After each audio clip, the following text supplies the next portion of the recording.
নমস্কার, আমি অনন্যা পেটুক ঠাকুর চ্যানেলে আপনাদের সবাইকে সুস্বাগতম। আজ হাজির হয়েছি শীতকালে প্রায় সকলেরই প্রিয় একটা মাছের ঝোলের রেসিপি নিয়ে। এই রেসিপিটা প্রায় সব বাড়িতেই হয়ে থাকে। সামান্য একটুখানি রান্নার তাকবাগের হেরফেরে এই ঝোলটাই কিন্তু খেতে খুব ভালো হয়। সেই রেসিপিটাই আজ আমি আপনাদের সাথে শেয়ার করব। রেসিপি ভালো লাগলে নিশ্চয়ই লাইক করবেন আর ভিডিওটি সম্পূর্ণ দেখবার অনুরোধ রইল। 4 পিস কাতলা মাছের পেটি দিয়ে আজকে আমি মাছের ঝোল রান্না করব। যে কোনো মাছ দিয়েই কিন্তু এই ঝোলটা রান্না করা যায়। প্রয়োজন মতো ফুলকপি আর একটা মাঝারি সাইজের আলু এইভাবে কেটে নিয়েছি। ফুলকপি আর আলুর পরিমাণটা আপনারা আপনাদের ইচ্ছে মতো বা প্রয়োজন মতো নিয়ে নেবেন। মাছে আগে থেকেই লবণ মাখানো ছিল, আমি সামান্য একটুখানি হলুদ মাখিয়ে নিচ্ছি। এদিকে কড়াইতে কিছুটা পরিমাণ সরিষার তেল দিয়ে দিচ্ছি। এই রান্নাটি সরিষার তেলেই ভালো হয়, তবে সাদা তেলেও করা যেতে পারে। পাশের উনানে আরও একটা কড়াই বসিয়ে নিচ্ছি। কড়াইয়ে প্রয়োজন মতো জল নিয়ে নিচ্ছি। এই জলে ফুলকপি আর আলুটাকে সামান্য একটুখানি ভাপিয়ে নেব। পুরোপুরি সেদ্ধ করবার দরকার পড়বে না। ফুলকপি এইভাবে একটু ভাপিয়ে রান্না করলে স্বাদটা বেশ ভালো হয়। এদিকে তেলটাও গরম হয়ে গেছে, মাছগুলোকে ভেজে নিয়ে নিচ্ছি। যার বাড়িতে যেরকম মাছ ভাজা হয়, মানে কড়া করে বা কম কড়া করে, সে সেরকমভাবে মাছটা ভেজে নিয়ে নেবেন। মাছ এদিকে ভাজা হয়ে গেছে, তুলে নিয়ে নিচ্ছি। এখানে বাটির মধ্যে 1 চা চামচ পরিমাণ আদা বাটা নিয়েছি। আদার মধ্যে নিয়ে নেব 1 চা চামচ পরিমাণ জিরা গুঁড়ো। এখানে জিরা আদা একসাথে বেটেও ব্যবহার করা যেতে পারে। আমি কাজের সুবিধার জন্য জিরার গুঁড়োটাই ব্যবহার করছি। অল্প একটুখানি জল দিয়ে জিরা আদার সাথে মিশিয়ে রাখছি। আর 1/2 চা চামচ পরিমাণ নিয়েছি কাশ্মীরি লাল লঙ্কার গুঁড়ো। এই লাল লঙ্কার গুঁড়োর জন্য তরকারিতে স্বাদের কিন্তু কোনো হেরফের হবে না, শুধু রঙটা লালচে সুন্দর দেখতে লাগে। তাই এই কাশ্মীরি লাল লঙ্কার গুঁড়ো আপনি নিশ্চিন্তে স্কিপ করতে পারেন। আলু আর ফুলকপিটা ভাপ দিয়ে নেওয়া হয়ে গেছে। মিনিট 5 আমি একটুখানি সেদ্ধ করে নিয়েছি। জল থেকে ভালো করে ছেঁকে তুলে নিচ্ছি। প্রয়োজন হলে একটা ঝাঁঝরি থালার মধ্যে আলু আর ফুলকপিটাকে কিছুক্ষণ রেখে দেবেন, তাহলে সমস্ত জলটা ঝরে যাবে। এবারে কড়াইতে যে মাছ ভাজা তেল আছে, কিছুটা তেল আমি তুলে নিচ্ছি। এতটা তেল আমার প্রয়োজন হবে না রান্নাতে। প্রয়োজন মতো তেলের মধ্যে দিয়ে দিচ্ছি 1/2 চা চামচ পরিমাণ কালো জিরা।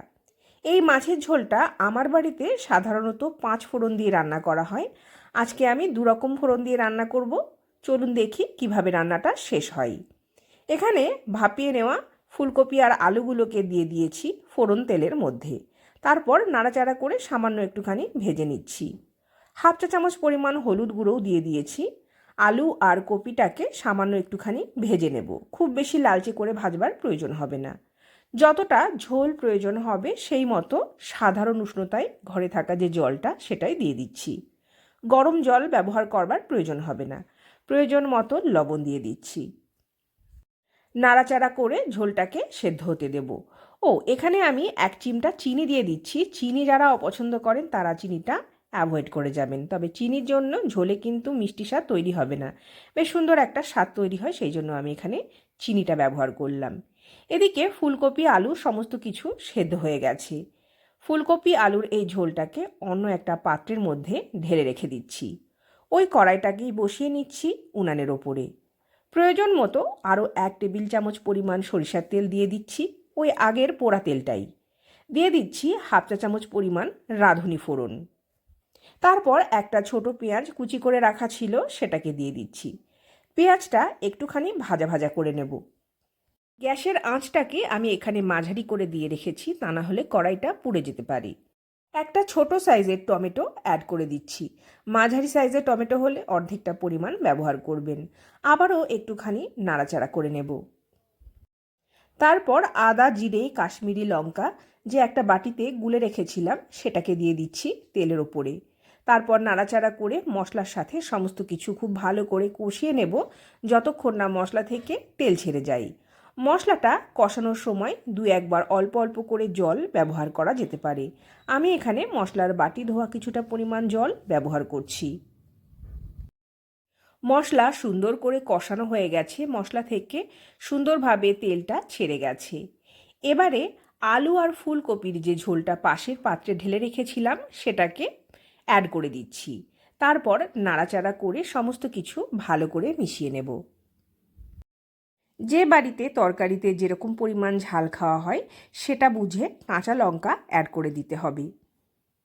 শীতকালের দুপুরে মাছের এই ঝোলটা একটু ঝালঝাল হলে বেশ ভালোই হয়। আমি 3টে লঙ্কা দিয়ে দিচ্ছি, লঙ্কাগুলো বেশ ঝাল। লঙ্কাগুলো অল্প একটুখানি ঘেঁটেও দেওয়া যেতে পারে। তারপর ভেজে রাখা মাছগুলোকে দিয়ে দিচ্ছি, নাড়াচাড়া করে মিশিয়ে নিচ্ছি। একটুখানি টেস্ট করে দেখে নেব লবণটা ঠিক আছে কিনা। লবণটা একটু কম মনে হচ্ছিল, সামান্য একটুখানি লবণ অ্যাড করে দিচ্ছি।